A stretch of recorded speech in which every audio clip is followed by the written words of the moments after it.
Assalamualaikum warahmatullahi wabarakatuh. Selamat berjumpa di Realita TV di acara Sarita Sarinya Berita. Ya, kali ini kita membahas tentang demo ini ya, yang sudah ramai di berbagai media sosial. Flyernya atau ajakannya beredar begitu viral, yang bunyinya kita tahu ada flyer tulisannya 11 April 2022, hashtag Jakarta tutup sampai Jokowi turun. Serentak mahasiswa dan rakyat bersatu, begitu ya.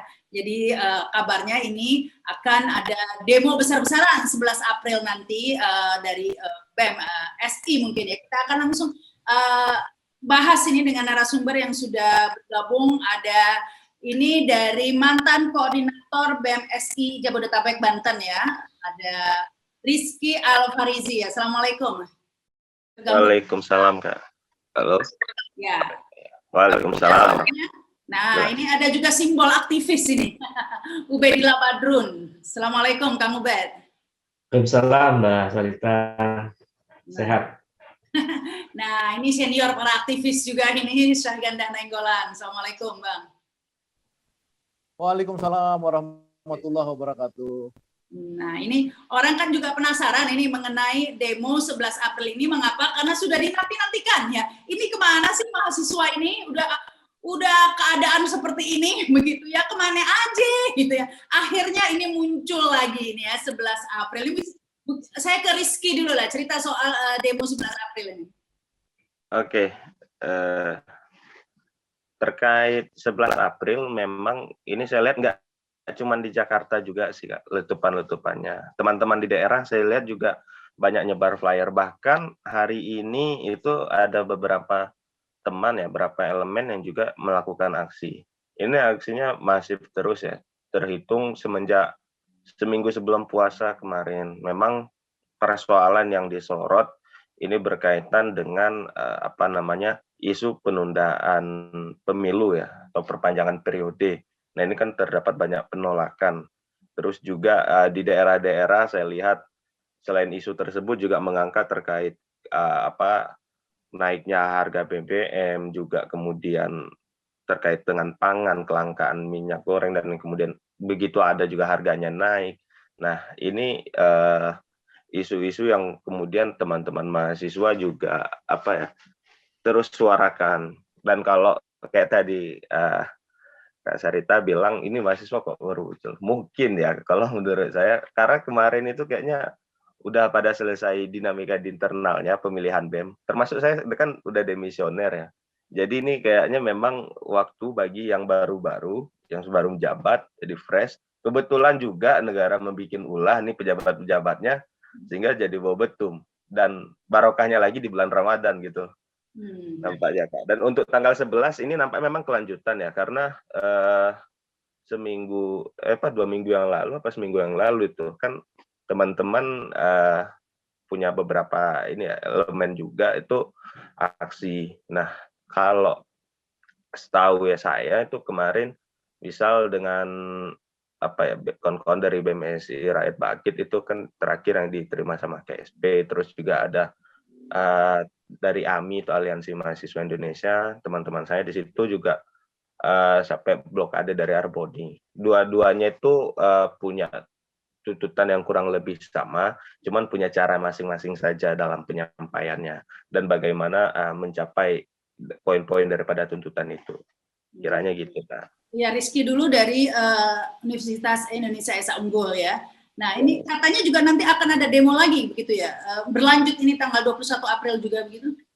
Nah, kalau itu sih saya belum dapat infonya sih Kak. Cuman memang belakangan ini teman-teman terus melakukan konsolidasi baik secara online dan offline, terutama juga penguatan kajian. Ini nanti isunya itu dibagi apa saja dan proses penuntutannya ini mau dibawa kemana gitu. Karena memang teman-teman terakhir koordinasi sama saya itu terkait bagaimana ini esensi atau substansi dari isu-isu yang dibawa tersebut benar-benar tersampaikan, sehingga ini bukan cuma kemudian sekedar aksi turun ke jalan seperti itu ya, menuntut ini, dan sebagainya. Tapi memang benar-benar ada isi yang dibawa gitu Kak. Kalau nanti tanggal 21 sih belum ada info saya. Tapi kalau tanggal 11 April saya baca di internet katanya pihak kepolisian belum menerima pemberitahuan katanya ya.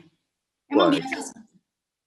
Kalau terakhir yang teman-teman berangkat itu pas yang AMI ya, itu ada Esa Unggul di situ sebagai korwil, kebetulan junior saya yang lanjutin, ada UI, ada Trisakti dan beberapa kampus lainnya UPN Jakarta. Itu mereka aksi terakhir ada masukin surat pemberitahuan, tapi nggak tahu nih kalau yang untuk tanggal 11 karena teman-teman sendiri terakhir saya tanya masih membahas kalau yang dari AMI ya. Karena kebetulan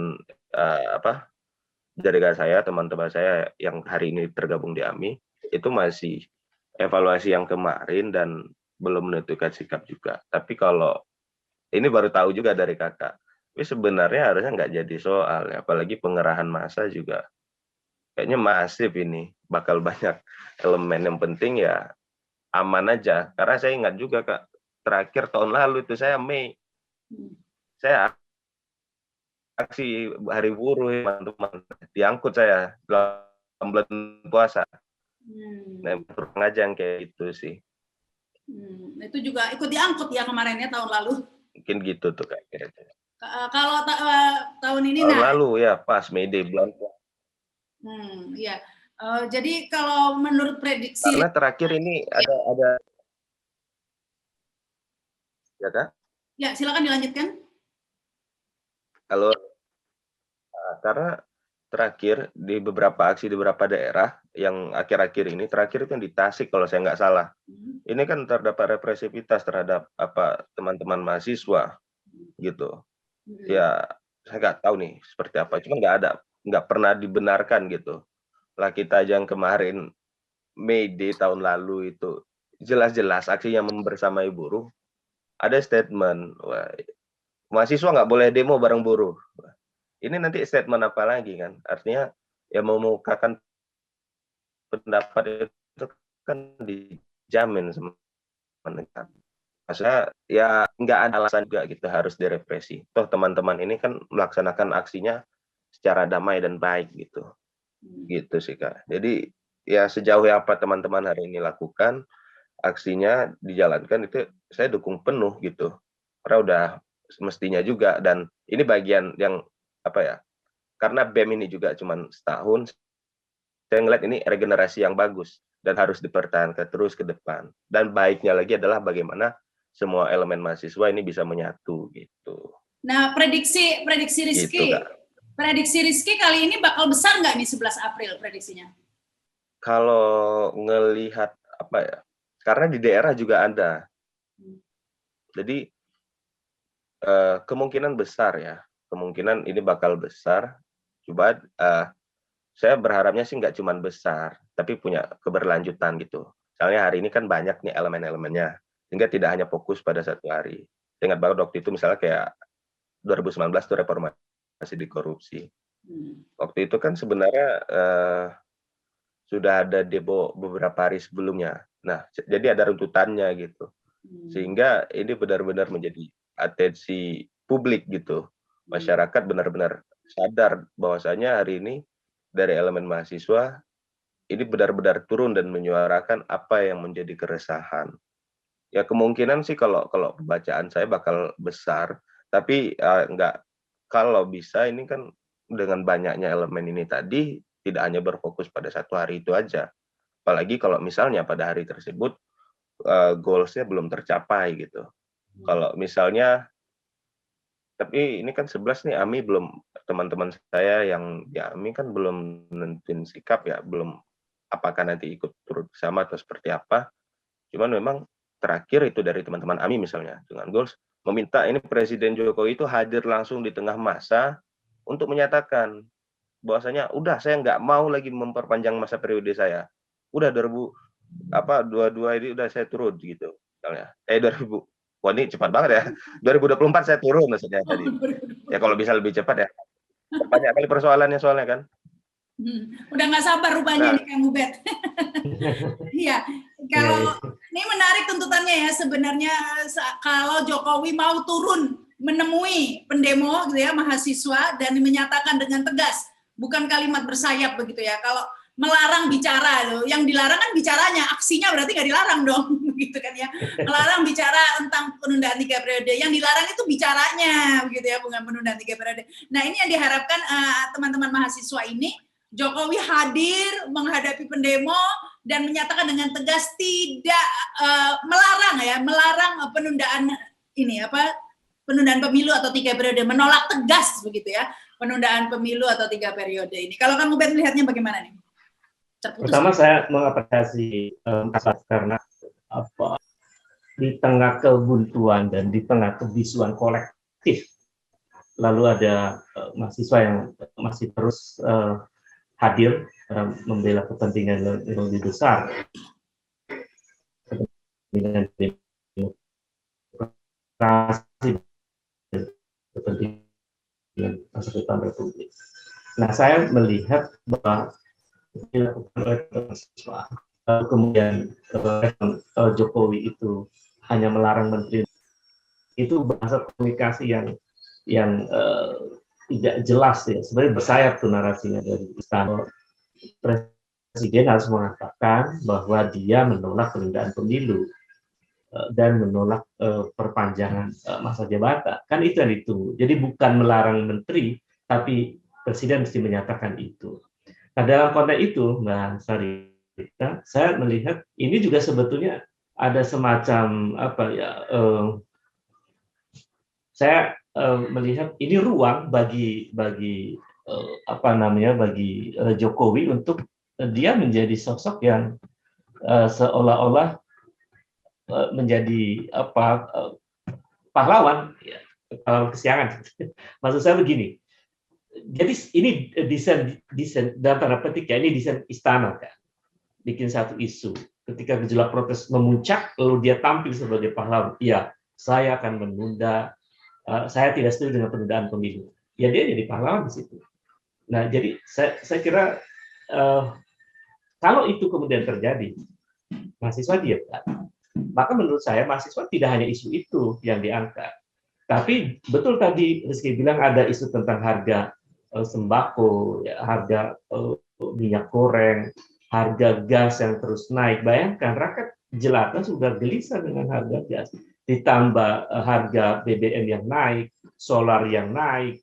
Itu isu-isu yang memang menyangkut rakyat. Jadi mahasiswa tidak hanya soal isu penundaan pemilu, itu soal kecil bagi terminologi gerakan ya. Karena Jokowi bisa berbalik, dia jadi pahlawan soal itu.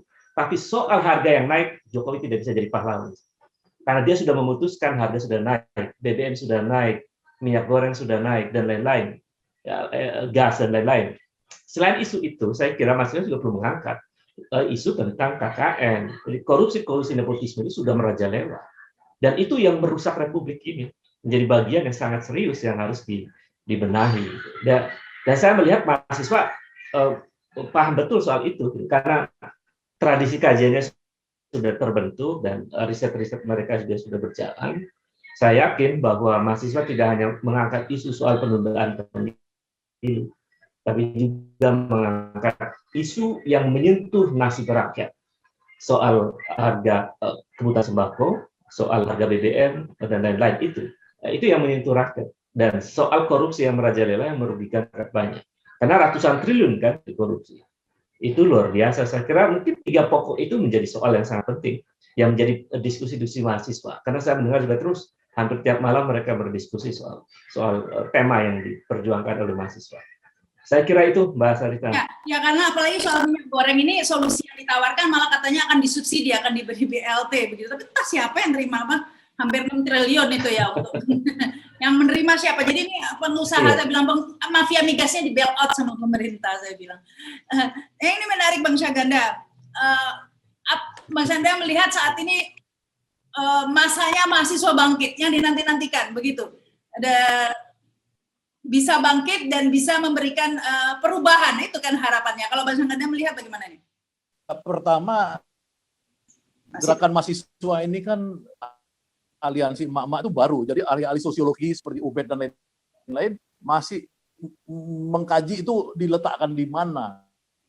Tapi kalau gerakan mahasiswa itu sudah diletakkan dalam teori namanya social movement theory, ya, kemudian social movement theory. Jadi ada teorinya yang secara struktural yang dibarang, karena ini berkaitan dengan masalah struktural, ya, yaitu minyak goreng langka, mahal, bahan-bahan pokok mahal, pertalite, BBM mahal, apa segala, gas mahal. Ini kena ini mahasiswa sekarang. Nah, tapi mahasiswa bukan berarti tidak bergerak. Yang dalam teori satu lagi New Social Movement itu menyangkut culture, identity, dan lain-lain.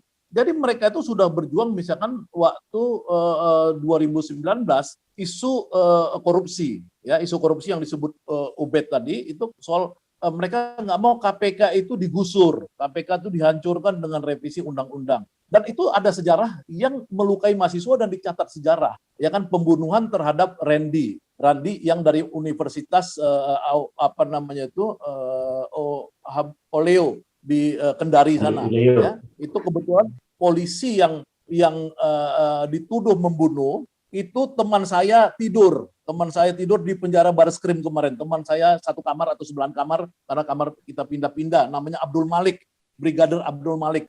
Nah, saya sendiri curiga bahwa bukan dia pembunuhnya, ya, tapi yang jelas pembunuh Randy itu sudah dibunuh, dan itu pasti dicatat mahasiswa. Jadi mahasiswa ini kan manusia, dia mencatat dendam.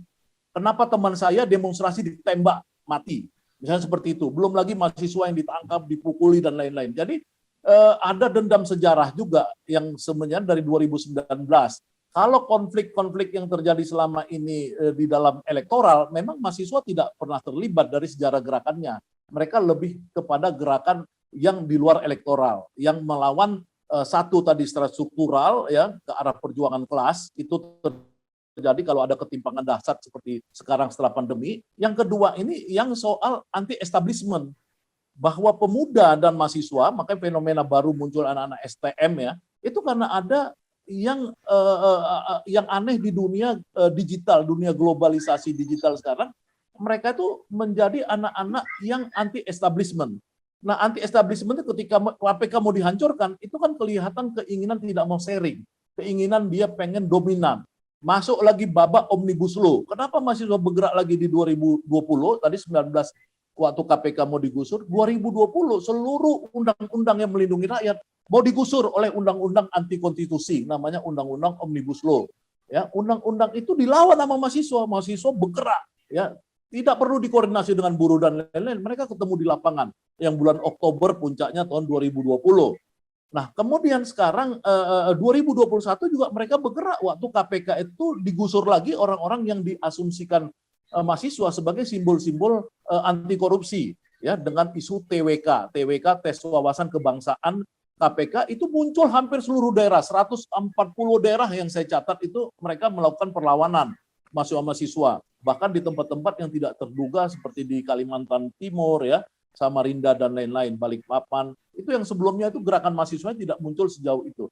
Nah, sekarang 2022 ini muncul lagi gerakan anti establishment karena Jokowi pengen dia berkuasa seumur hidup atau 3 periode, atau dia pengen menunjukkan bahwa dia bisa mengotak-atik konstitusi dan lain-lain. Kemudian mahasiswa itu sudah mencap Jokowi sebagai king of lip service. Jadi sebenarnya mahasiswa ini sudah ke patron isi kepalanya itu bahwa dia nggak percaya Jokowi. Jadi selama Jokowi ada, maka mahasiswa gerakannya makin membesar. Jadi kalau pertanyaan Rahma Sarita tadi sebelum live ini, apakah gerakannya akan terus membesar? Pasti. Gerakan mahasiswa ini akan terus membesar selama Jokowi ada. Nah, kalau Jokowi bertahan 3 periode, maka itu buat saya lebih senang sebenarnya. Karena mahasiswanya akan bisa ratusan ribu dan jutaan orang yang menunjukkan tidak suka pada Jokowi. Nah, ini Jokowi minggu lalu atau beberapa hari ini kan menunjukkan mundur, ketakutan. Ya, ketakutan dia bilang marah-marah yang kata Ubed tadi kepada menteri-menteri. Tapi kan itu kan seperti kata mahasiswa, kings of lip service ini bisa dipercaya nggak? Nah, sampai sekarang mahasiswa menurut saya dari semua yang saya lihat di media sosial dan lain-lain, mereka tidak percaya ya statement-statement ketua BEM dan lain-lain seperti kata Ubed tadi, karena Jokowi sendiri tidak mengatakan saya tidak setuju dan saya akan tindak. Ya, dia berkali-kali berkelit. Sebelumnya bilang muka saya diberakin gitulah, dicomberin, ditampar, menjilat apa segala. Tapi kan kemudian dia biarkan juga. orang yang sekutu terdekat dia, misalkan Luhut Panjaitan dan partai-partai politik untuk memainkan isu 3 periode ini, dia menikmatin gitu. Nah, jadi menurut saya kembali ke tadi bahwa mahasiswa itu akan bergerak cukup besar ke depan ini selama Jokowi masih ada. Ya, itu Rizky, bahwa mahasiswa akan terus bergerak, apalagi kalau kita lihat flyernya ya, Jakarta tutup sampai Jokowi turun begitu ya. Jadi bukan hanya menolak penundaan pemilu, ini mau minta Jokowi turun ini maksudnya. Iya, ini memang teman-teman juga nampaknya memang ke arah situ ya. Karena ya kayak tadi yang dibilang baik Bang Syaganda ataupun Bang Ubed ini dia acting lagi kan, dia bilang ke menterinya tolong dijelaskan, seolah-olah jadi pahlawan kesiangan gitu. Jadi daripada kesiangan terus, mending pagi-pagi tuh udah angkat kaki dari istana misalnya gitu. Ini menarik Karena memang karena apa, bahkan kayak kemarin itu dia hadir di Jambi itu kan, Pak Presiden itu mau ke pasar gitu, terus ada masyarakat yang pakai kain kapan mengkritik, langsung disergap, dijatuhin gitu kan. Artinya apa? Dia cuman menunjukkan sisi apa ya, terlalu banyak seremonial sampai yang hari itu aja masyarakat yang menyampaikan secara langsung aja sebegitu diberangusnya gitu sama orang-orang lingkarnya dia. Artinya hari ini jadi tidak dihargai oleh menteri-menterinya, ya di lagi mau ditaruh mana. Dan betul tadi misalnya yang dibilang Bang Syaganda, bagaimana mahasiswa hari ini memiliki rekam jejak gitu, apa istilahnya, dendam yang memang berkelanjutan, yang dari tahun ke tahun ini persoalannya ada terus, bahkan makin parah terus, sehingga menjadi sebuah keniscayaan kalau gerakan mahasiswa kali ini bukan sebuah hal yang main-main. Karena juga saya ngelihat bagaimana kami ini di BEM-BEM ini, walaupun kemudian misalnya seperti saya sudah tidak menjabat atau di BEM-BEM lain gitu, tetap berkoordinasi dengan yang pengurus-pengurus baru. Kita estafet perjuangan itu tetap diteruskan dan dilanjutkan. Sehingga inilah yang semakin memperkuat atau memperkokoh landasan-landasan perjuangan teman-teman hari ini. Dan pastinya kita menginginkan agar ini terus menjadi sebuah gerakan yang besar, yang memang benar-benar bisa membawa perubahan. Gitu kan. Syukur-syukur kalau perubahannya seperti yang di flyer gitu menurut mahasiswa. Ya. Tapi begini nih, usulan Kang Ubed tadi menarik ya, gitu. Bahwa kalau yang dibahas penundaan pemilu, ini presiden masih bisa cuci tangan itu. Nanti bilang, iya memang saya nggak setuju, ini seharusnya menteri, ketua partai politik, janganlah bicara seperti itu, akhirnya kan bisa berkelit begitu ya. Kalau yang dibahas itu penundaan pemilu, saya memang nggak setuju, saya sudah mengatakan, nah bisa seperti itu ya, meskipun menterinya itu adalah Luhut Binsar Panjaitan dan lain-lain begitu ya. Masih bisa berkelit dan kemudian menjadi pahlawan kesiangan tadi. Tetapi kalau isu yang diusung minyak goreng dan harga yang semuanya naik, kecuali gaji yang nggak naik, begitu ya. Ini kayaknya sudah nggak bisa berkelit ini, Rizky, agar isunya yang diangkat temanya lebih fokus ke situ. Bagaimana? Iya, sepakat memang sama apa yang disampaikan sama Bang Ubed. Dan ini juga ya saya sampaikan sih ke teman-teman yang hari ini masih menjabat, agar misalnya kalaupun dalam tuntutan utamanya adalah terkait pemilu, tapi tetap masukkan, karena jangan hanya mencari isu yang hari ini populis untuk dikata saya juga kadang berpikir gitu, kayak kalau bahas masalah penundaan ini ya kayak tadi yang dibilang Bang Ubed, tapi bagaimana isu-isu yang lain yang justru memang bahkan saya rasakan sendiri nih, udah lulus gitu kan, jadi hidupnya lebih adil dan sebagainya, kerasa kita bagaimana mulai dari kemarin tuh minyak goreng dan sebagainya. Dan ini juga harus menjadi fokus teman-teman mengangkat ini ya, terutama yang di daerah kemarin lebih ke situ sebenarnya yang diangkat. Saya kayak di Tasik kemarin kan, masalah kenaikan pangan ini dan sebagainya itu yang diangkat. Dan pasti tentunya teman-teman akan melebarkan ke arah sana, karena nggak mungkin hanya dengan isu yang penundaan tadi, karena lebih banyak hal-hal yang substansial juga gitu, termasuk KKN tadi yang disampaikan Pak Ubed, karena hari ini kita lihat sendiri gitu, apa yang mestinya menjadi musuh ketika reformasi 98 terjadi, tapi justru malah semakin subur kan. Nah, ini ide yang sangat menarik, masukan yang sangat menarik juga dari Bang Ubed. Saya yakin juga teman-teman sudah mulai membahas ini, tinggal bagaimana pengeksekusian nanti di lapangan, baik dari segi propaganda, penyampaian kepada publik, melalui pernyataan sikap yang diberikan, dan melalui aksi turun ke jalan gitu. Ya. Apalagi dia juga tagline-nya teman-teman, pandemi berakhir, saatnya revolusi gitu. Artinya dia ada sebuah kesungguhan gitu kan. Sorry, bisa diulang tagline-nya apa? Pandemi berakhir, saatnya revolusi. Waduh, mantap ini, pandemi berakhir, saatnya revolusi. Nah, ini kan memang benar. Isunya itu memang ada minyak goreng naik, Pertamax naik, gas naik, semua naik begitu ya. Tapi kan ini semua berakar dari kalau penundaan pemilu di gol begitu kan. Ini masalah-masalah ini kan akan menjadi langgeng ya, wah, yang harga-harga dan pengaturan negara yang amburadul begitu ya. Sehingga orang akhirnya lebih seksi begitu jika presidennya ini yang lebih disasar begitu ya, atau penundaan pemilunya inilah yang bisa disasar. Seandainya kemudian isu ini direspon, kira-kira direspon tidak ketika demo ini sudah bergulir terus, kemudian direspon dengan dihentikan, tapi kadang-kadang menghentikannya sementara ini, isu penundaan pemilu ya, dihentikan isu penundaan pemilu, apakah nanti ini juga bisa langsung berhenti juga pergerakan mahasiswa? Ya, saya melihat strategi Jokowi itu memang melempar isu, lalu dia baca, kalau itu menguntungkan dia akan meneruskannya. Kalau itu merugikan dia akan menjadi pahlawan. Saya kasih contoh, kasus JHT, Jaminan Hari Tua, yang dulu pernah dibuat SK-nya oleh Presiden, lalu kemarin terakhir oleh Menteri Tenaga Kerja, itu kan dilempar oleh Menteri, buruh protes. Begitu buruh protes ini, padahal itu Presiden sudah setuju itu, yang dijauhkan Menteri itu.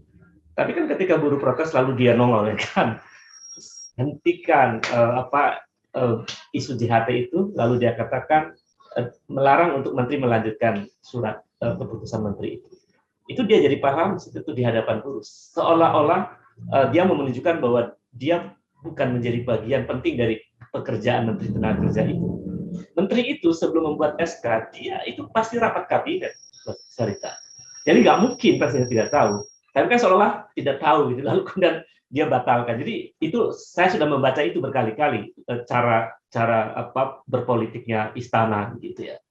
Kemudian yang kedua, jika isu penundaan pemilu itu kemudian membuat istana menjadi pahlawan, saya kira mahasiswa akan terus bergerak. Ya, karena persoalannya ini sudah menyangkut persoalan perut rakyat.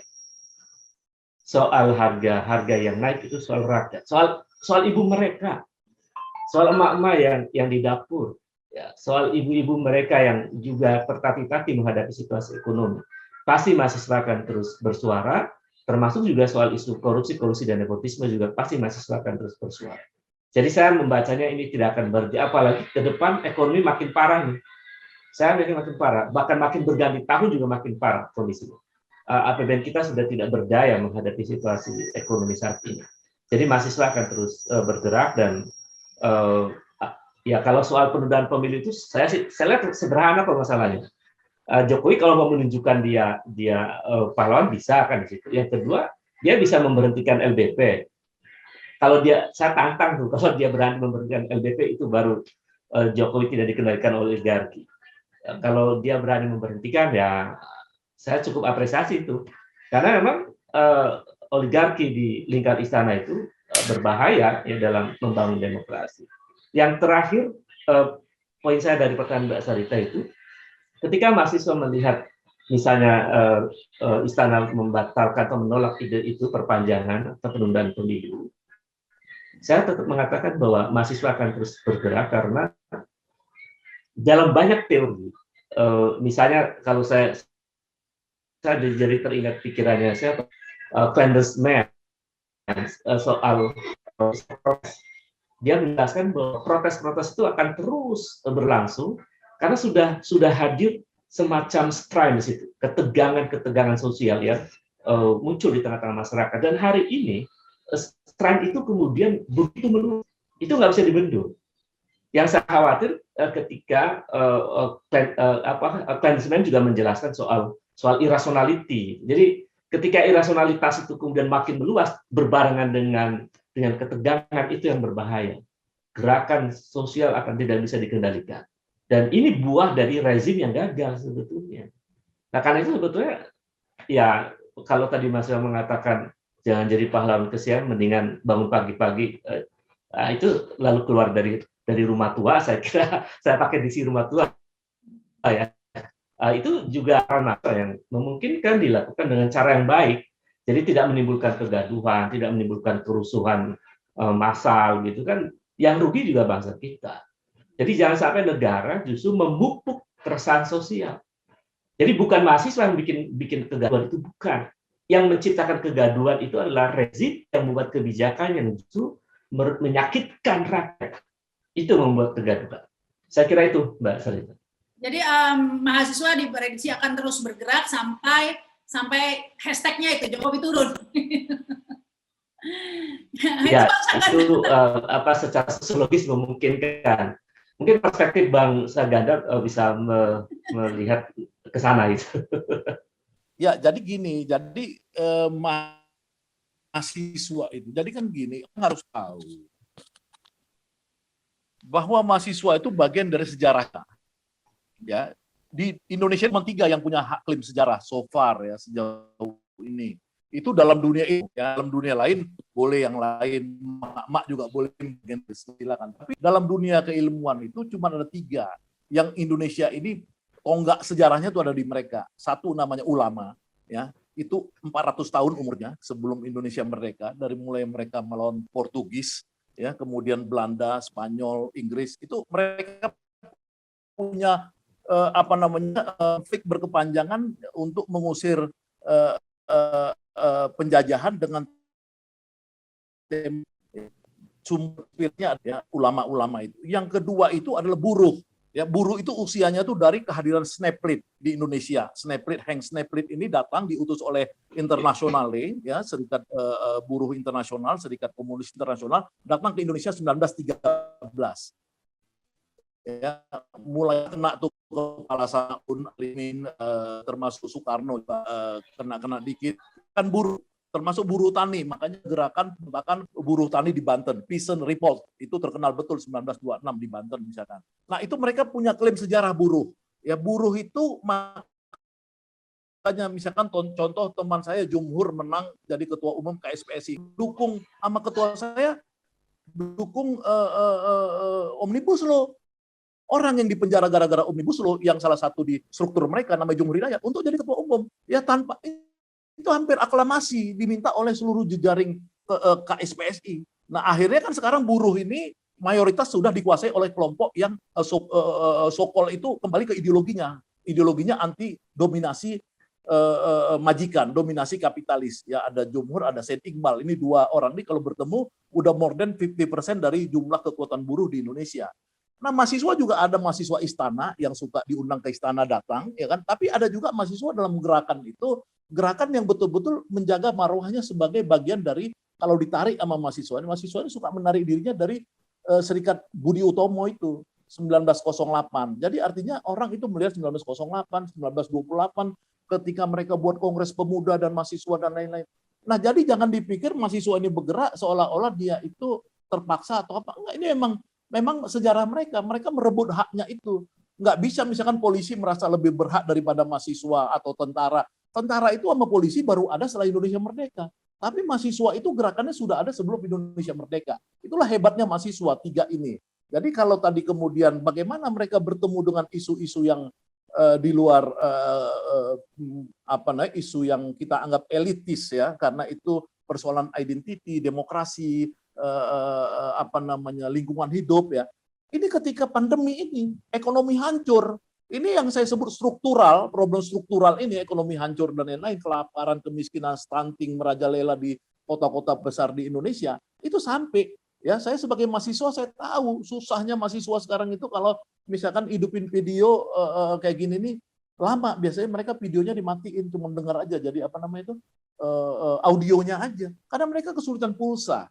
Ya, seperti itu terjadi. Ini harga pulsa nanti akan naik lagi, bukan hanya BBM. Problem orang sekarang bisa harga pulsa itu mencekik kehidupan para mahasiswa dan lain-lain. Jadi problemnya itu mereka akan bergerak terus, ya, sampai ada kepastian ya bahwa Indonesia ini akan masuk pada demokrasi yang benar. Ya, Jokowi jangan macam-macam dengan minta 3 periode itu perpanjangan. Yang kedua, mereka tidak mau ada dominasi dari kekuatan pemilik modal. Makanya kemarin tuh coba lihat ya, di video-video yang beredar kan di TikTok, di YouTube, apa itu kan ada. Mereka ngomongnya tuh 2 yang saya ingat tuh. 1, mereka di luar mahasiswa ya, di luar isu 3 periode, minta Haris Azhar dan Fathia, ya, Haris Azhar dan Fathia itu direhabilitasi, jangan dianiaya, jangan di ini. Itu ada saya dengar. Itu di panggung itu pimpinan mahasiswanya. Yang kedua, yang mereka kutuk itu mengutuk oligarki. Mereka tidak mau Indonesia dikuasai oligarki. Jadi artinya apa? Artinya ini selama Indonesia ini masih anti demokrasi dan didominasi oligarki, maka mahasiswa ini seyakin-yakinnya saya ini akan menggelombang terus menjadi kekuatan besar. Kapan revolusi itu terjadi seperti kata siapa tadi, Rizky Alfaris tadi, tagline-nya mahasiswa, yaitu kalau memang antara mahasiswa, buruh dan ulama itu akhirnya melakukan suatu mutual understanding. Ya, tidak ada satu merasa dirinya paling berhak. Misalkan kelompok-kelompok EPI, Habib Rizik dan lain-lain, HTI dan lain-lain, jangan merasa paling depan, nggak boleh. Dia harus mengajak adik-adik mahasiswa itu untuk bekerja sama ya dalam membangun negara ini dari awal. Jadi kalau itu terjadi, maka yang disebut revolusi tadi itu mungkin bisa terjadi, cita-cita mahasiswa merangkul ulama, merangkul buruh. Itu mungkin bayangan. Nah, ini kalau dilihat flyernya nih Rizky, kan 11 April Jakarta tutup sampai Jokowi turun, serentak mahasiswa dan rakyat bersatu. Artinya nanti ini juga melibatkan rakyat atau elemen masyarakat yang lain ini selain mahasiswa, Rizky? Kalau yang 11 lagi-lagi saya kurang tahu. Tapi memang misalnya yang sebelumnya beberapa kali aksi ini memang teman-teman selalu terlibat bersama elemen-elemen lain, baik misalnya dari buruh gitu, ataupun lembaga-lembaga lainnya yang sifatnya memang concern terhadap persoalan-persoalan bangsa hari ini. Dan memang hari ini kalau memang mau bicara untuk persoalan yang lebih serius gitu untuk bangsa, dan sudah seharusnya juga sih Kak, artinya melibatkan masyarakat secara langsung, baik itu individunya ataupun lembaga-lembaga lain yang di luar dari golongan mahasiswa itu sendiri. Karena nggak mungkin lah hari ini mahasiswa mau bicara perubahan yang besar kayak tadi kata Bang Syaganda, dia gerak sendiri aja, sulit. Tapi 3 komponen tadi itu saya sepakat. Bagaimana kemudian misalnya dari golongan agamawan, ulama gitu, juga dari golongan buruh dan golongan mahasiswa, dan ditambah dengan elemen-elemen masyarakat lainnya, yang benar memang persoalan hari ini juga ngelawan satu oligarki yang besar.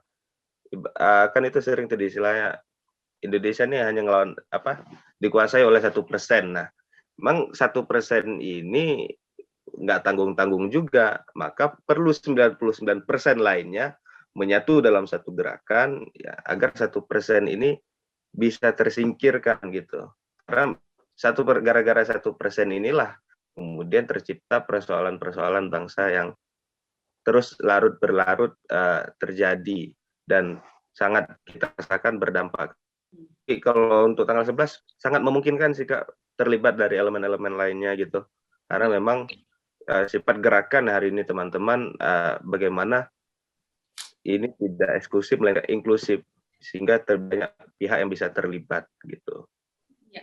Ini kalau melihat ini Kang Ubed, kira-kira karena kan sebelumnya sudah banyak demo Omnibus Law itu yang sudah serentak, tapi kan tetap aja kan Omnibus Law-nya goal ya. Nah, apakah ini akan terulang? Ini kira-kira direspon nggak sih kali ini kalau menurut Kang Ubed? Ya, pertama, direspon tidaknya sebuah protes itu kan ditentukan oleh militansi. Jadi makin militan, menurut saya sebuah gerakan itu dia akan mendekati kemenangan. Jadi kalau mahasiswa dan rakyat bersatu, saya yakin perubahan bisa terjadi. Termasuk ya terpaksa presiden tidak akan menyatakan tidak sepakat dengan penundaan pemilu. Dan itu polanya seperti itu yang dilakukan. Kalau jika kemudian istana memaksa agenda-agendanya, karena sudah sangat vulgar ya, karena yang bicara menteri segala urusan kan sudah terang-terangan gitu ya. Itu kalau seperti itu, memaksa seperti itu, saya yakin apa yang tadi disampaikan oleh Rizky maupun Bang Saganda itu akan mungkin terjadi yang disebut revolusi. Karena keterlibatan gerakan ini tidak hanya mahasiswa. Sebetulnya sebelum tanggal 28 Maret yang mahasiswa demo ke istana, lalu aliansi yang BMSI ya, lalu pun aliansi mahasiswa Indonesia di Trisakti, itu ada seminggu sebelum itu, tanggal 22 Maret, ada front baru mahasiswa, namanya Front Milenial Jabodetabek, FMJ. Itu demonstrasi bersama emak-emak di KPK. Itu artinya juga ada semacam satu ruang yang sangat memungkinkan mahasiswa bersama rakyat dan buruh itu bersama-sama untuk menuntut aspirasi mereka yang juga sama-sama untuk kepentingan rakyat. Jadi saya melihatnya istana sedang berpikir keras ini, kalau mau berpikir ya.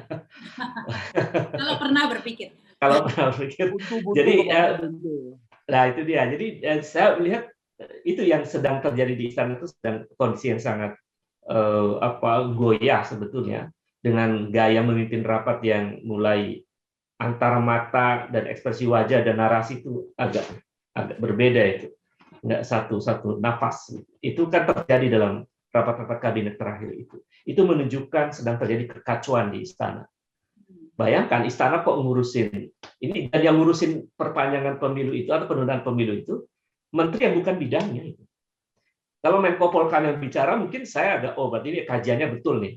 Tapi yang bicara itu menteri yang bukan Menko Polhukam, saya jadi aneh. Ini ada ambisi apa? Jadi itu bukan berdasarkan kajian, apalagi datanya ketika saya tantang untuk debat terbuka, nggak mau dibuka datanya. Itu tanda-tanda bahwa ini bukan motif kebaikan untuk negeri ini motif jahat. Saya melihatnya itu. Saya kira itu, Mbak. Ya, ini Bang Saganda, kan sebelumnya ya kita tahu ketika reformasi KPK reformasi di korupsi begitu ya, ketika menuntut atau memprotes revisi Undang-Undang KPK, kemudian Omnibus Law, itu demo mahasiswa juga masif di berbagai daerah. Bahkan yang mengira bahwa ini sudah serentak. Si Randi itu kan ditembak itu, meninggal. Ya, tapi kemudian dihadapi dengan represif dan akhirnya anti klimaks ya.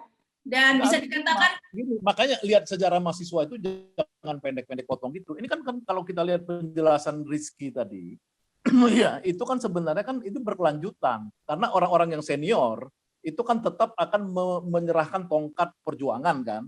Sebenarnya juga itu kan dilakukan teman-teman generasinya Dr. Ubedillah, Ubed ini 98 kan kepada teman-teman sekarang. Lihat aja lagu-lagu mereka kan masih sama. Hampir semua media sosial yang melakukan propaganda tentang gerakan mahasiswa, baik di TikTok, di mana-mana, kan lagunya kan masih lagu teman-teman 98 itu. Dan itu diterima oleh teman-teman sekarang sebagai ini yang sama, ritme, itu spirit yang sama dari lagu itu. Ya, hari-hari esok adalah milik kita. Itu kan orang generasinya Ubed yang mulai ya sampai sekarang. Ya, maksud saya ini artinya ini berkelanjutan. Jadi saya sekali lagi sebenarnya mahasiswa ini sekarang tidak akan pernah mundur lagi kalau menurut saya ya. Saya melihat ketua BEM UI, ketua BEM Trisakti, ketua BEM ITB ya, ITB di mana saya dulu aktivis di ITB, itu saya malah kaget ketika BEM ITB ngeluarin statement itu mengecam keras tindakan Luhut Binsar Panjaitan terhadap Fathia dan Aris Azhar. Ya, itu kan menurut saya sesuatu yang luar biasa, karena mereka itu bukan lagi menyangkut kepentingan yang ansih mahasiswa aja, tapi juga udah anti korupsi, hak asasi manusia dan lain-lain. Begitu juga BEM-BEM di luar daerah ya, saya lihat di Palembang, di Jambi, kemudian di semua tempat sampai ke Tasik apa sekali ini nggak akan mungkin terbendung. Saya pikir ya memang apalagi sekarang saya lihat beberapa partai seperti PDIP ya yang saya pikir tadi akan tetap bersekutu dengan Jokowi melanggengkan kekuasaan apa namanya apa istilah mereka itu pekerja partai itu Jokowi petugas partai, tapi kan toh ternyata mereka sekarang hampir semua tokoh-tokoh PD itu mengecam pemerintah ya, baik Jokowi ya maupun kalau nggak berani sama Jokowi dia mengecam menterinya, menteri yang mengusung itu. Ya, itu pertanyaan saya Bang Syahganda tadi itu jika yang sebelum-sebelumnya anti klimaks, apakah Bang Syahganda melihat kali ini yang akan terjadi 11 April dan selanjutnya ke depan akan menjadi akumulasi ya, akumulasi dan kemudian akan mencapai klimaks. Klimaks itu kita nggak tahu kapan, tapi kita nggak bisa bilang anti klimaks. Ya, seperti misalkan pembunuhan terhadap Randi, saya bilang itu kan dikenang oleh junior-juniornya sekarang gitu loh, bahwa kami dibunuh. Jadi saya lihat kemarin waktu pidato di atas Anggung, mahasiswa yang orasi itu pakai celana pendek ya kan, nyebar videonya itu. Dia bilang saya diancam sama aparat, saya tidak mau, dia bilang saya akan terus melawan, tidak takut, gitu-gitu. Jadi mahasiswa ini beda, orang tuh nggak ngerti mahasiswa. Ya dia itu memang dari zaman Belanda. Kalau dia perang tuh maunya mati, gitu loh. Kalau saya penakut, karena saya udah jadi intelektual, pemikir, gitu loh. Kalau pemikir tuh gitu sifatnya. Kita berani keluar-keluar gini, tapi agak takut-takut lah, takut di penjara dikit. Takut. Itu pun masih di penjara saya kan, 10 bulan sama Jokowi. Tapi kalau mahasiswa itu nggak pernah takut. Ya, nggak pernah takut. Percaya deh Mas, ini anak-anak ini umur 19-an, 20-an ini mati juga mati, mereka nggak peduli. Jadi orang ini nggak ngerti. Jadi saya sedikit ya, saya kasih tahu. Ini saya berbulan-bulan ya, jadi tim psikologi Bareskrim Mabes Polri itu ketika saya di penjara ditahan itu berusaha menggali ilmu saya ya tentang bagaimana bisa mengetahui apa namanya karakter gerakan mahasiswa, dan yang paling aneh lagi gerakan apa namanya STM ya, yang terakhir itu gerakan STM ini saya sendiri bilang mereka saya STM nggak tahu, 1 kali 2 kali saya mau, ketiga kali saya minta bayaran 40 juta, kamu kalau mau ambil ilmu saya 40 juta. Kaget dia, Bang, kita nggak punya anggaran dong Bang di situ Bang, 40 juta. Ngasihnya lu cuma rokok, saya bilang. Saya nggak ngerokok. Di penjara juga saya nggak ngerokok. Nah gitu loh, ini nggak tahu. Jadi gerakan ini sekarang, kalau mahasiswa saya yakin itu, yang kedua nih STM ini lebih ngeri lagi. Lebih lagi yang kata istilah Ubed tadi dalam ilmu social movement theory, itu yang ketika irrationality itu. Anak-anak STM itu irrationality itu dia nggak takut. Badannya sama kuat dengan aparat-aparat di lapangan itu. Nah, saya sih sebagai sebagai pemikir, mungkin saya udah bisa selesai ya menjawab pertanyaan Rahma. Saya yakin bahwa itu akan terus membesar. Yang disebut klimaks itu kita nggak tahu kapan. Itu kan momentum itu kan selalu berimpit dengan situasi krisis ya, krisis lokal maupun krisis Ukraina dan Rusia ini yang menghampiri Indonesia. Kita nggak tahu kapan, bisa sebulan 3 bulan lagi. Mungkin prediksi saya dulu Jokowi jatuh 6 bulan, ya kan? Gagal ya karena itu namanya prediksi kan. Mungkin tahun ini bisa juga 2022 Jokowi jatuhnya. Ya, ini saya ke Rizky nih. Memang seperti itu ya, Rizky, karena Rizky juga pernah diangkut katanya ya kemarin bahwa kadang-kadang seringkali demo mahasiswa dihadapi dengan represif ya. Bahkan ada yang ditembak hingga meninggal, ditangkap. Nah ini akan menjadi apa? Pertanyaan singkatnya, takut nggak nih mahasiswa nanti kalau direpresif lagi? Sebenarnya kalau ditanya takut enggak, ini kayak memang mahasiswa ini nggak ada kapoknya sih Kak.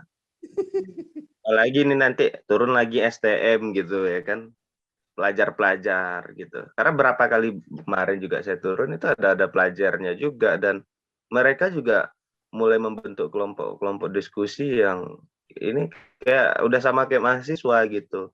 Nah kalau perihal takut enggak, coba kadang memang ini yang sering juga saya menjadi evaluasi sama teman-teman. Bagaimana ini aksi ini juga harus efektif gitu dan efisien. Kadang-kadang kan tenaga terkuras gitu. Misalnya karena ini pengerahan massa yang banyak dan sebagainya. Dan ini kan perlu direncanakan lebih baik. Tapi kalau perihal takut enggak. Saya sebelum ditangkap itu Kak di tahun 2019, malah waktu itu masih jadi ketua himpunan jurusan, teman saya itu pecah kepalanya sampai harus dioperasi, diangkat retak nih pas reformasi di korupsi. Tapi dia habis itu justru masih santai aja. Bahkan saya ajak ikut kami, dia berangkat pergi dengan kondisi kepalanya tuh masih botak dan bekas jahitannya masih kelihatan. Jadi kalau dibilang kapok enggak sih kayaknya, Kak. Justru itu yang semakin memancing teman-teman hari ini. Karena apa ya? Memang udah kayak gitu, makan garam dia mahasiswa ini kan.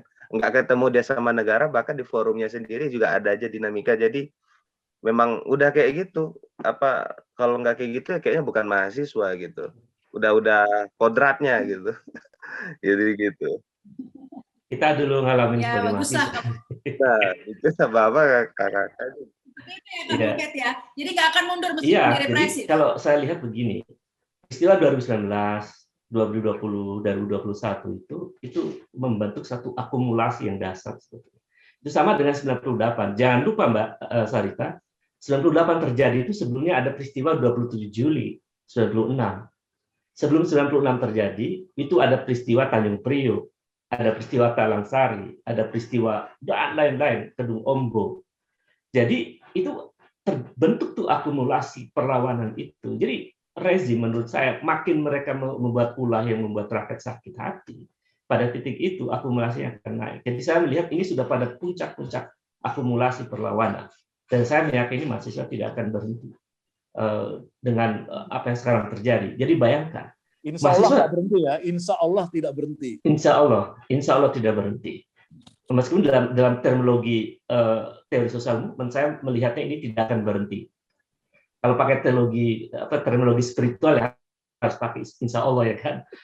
Jadi karena soalnya kita doa juga kan, iya, makin besar biar selesai Jokowi 2022. Saya sih melihatnya selagi mahasiswa berjuang untuk masa depan Indonesia yang lebih baik ya, dalam konteks demokrasi, dan saya meyakini mahasiswa tidak akan berhenti karena itu on the track.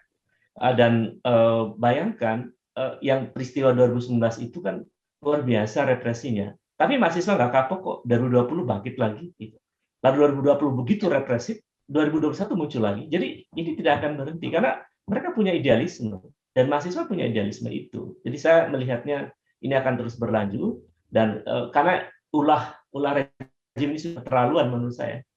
Bayangkan mahasiswa menolak pada itu demonstrasi reformasi di korupsi sampai ditembak. Tidak hanya Randi kan pada waktu itu, ada juga Kardawi. Jadi ada 2 mahasiswa di Universitas Saluhuleo itu yang tertembak. Kemudian juga yang ditangkap itu ratusan, ribuan, hampir 1.000 lebih kalau tidak salah yang ditangkap. Apalagi kalau seluruh Indonesia. Jadi itu tidak membuat mahasiswa kapok. Karena negeri ini memang membutuhkan mahasiswa. Yang berhak tentang masa depan Republik ini memang generasi Z, ya, mahasiswa. Saya kira itu. Ya. Ya, ini yang terakhir Bang Sagada, karena saya ingat ya waktu demo itu di koran-koran anak-anak STM ditelanjang dada begitu dijemur, dijemur habis ditangkap dijemur di mana di Mabes atau di mana itu ya, ditangkapin semua diangkut. Nah tapi ini mungkin yang terakhir sekaligus dalam diskusi ini, silakan Bang Sagada. Ya itu aja, jadi saya begitu terharu ya melihat spirit mahasiswa ini menjaga demokrasi. Dan spirit mahasiswa ini masuk pada tema anti oligarki ya, itu luar biasa. Itu ya apa namanya, bukan ini maksudnya selalu mereka bergerak, cuman memang kelihatannya ini sekarang ini akan bertemu dengan elemen lain ya. Jadi saya lihat itu kemarin ada postingan KSPSI itu akan demo Omnibus Law tanggal 11 April juga. Ya, jadi walaupun Omnibus Law, tapi saya pikir kan di lapangan akan bisa berhubungan ya. Kemudian nanti ulama kita minta ya. Jadi mudah-mudahan sih kan gini ya, tesisnya yang paling penting ketika Jokowi dan rejimnya ingin perpanjangan, maka rakyat pun punya hak untuk minta perpendekan. Ya kan, perpanjangan dan perpendekan itu memang akan ditentukan oleh yang mana lebih kuat. Dalam pengertian apakah rakyat lebih berkeinginan perpanjangan atau perpendekan. Nah mudah-mudahan gerakan mahasiswa ini bisa akan memberikan kesempatan isu perpendekan, ya bukan perpanjangan. Itu aja, terima kasih Selamat berjuang. Ya, terima kasih ini Bang Syaganda, Kang Ubed, juga Rizky ya. Ini mungkin masukan buat pemerintah agar tidak terlalu percaya diri saya melihatnya ya. Mungkin karena sudah sukses dengan revisi Undang-Undang KPK, dilanjutkan dengan menyingkirkan orang-orang yang pro pemberantasan korupsi dengan TWK-nya di KPK, kemudian dilanjutkan lagi dengan Omnibus Law begitu ya. Gol-gol semua, ada IKN tetap dipaksakan. Kemudian oligarki dengan leluasa mempermainkan harga dan lain-lain. Tapi ingat ya, tidak bisa terus-terusan percaya diri ya. Terakhir ini memuncak ada penundaan pemilu lagi ya, penundaan masa jabatan presiden. Harus diingatkan ya oleh mahasiswa dan seluruh elemen masyarakat. Kata orang banyak lah ya, diulang-ulang, tidak ada pesta yang tidak usai gitu ya. Jadi ingat, pandemi berhenti saatnya revolusi ya. Pandemi berhenti saatnya revolusi. Begitu ya tagline-nya Rizky.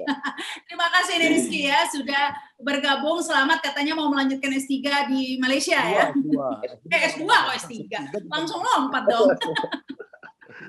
Terima kasih Kang Ubed, terima kasih juga Bang. Sama-sama ya. Ya, kita kawal terus ya.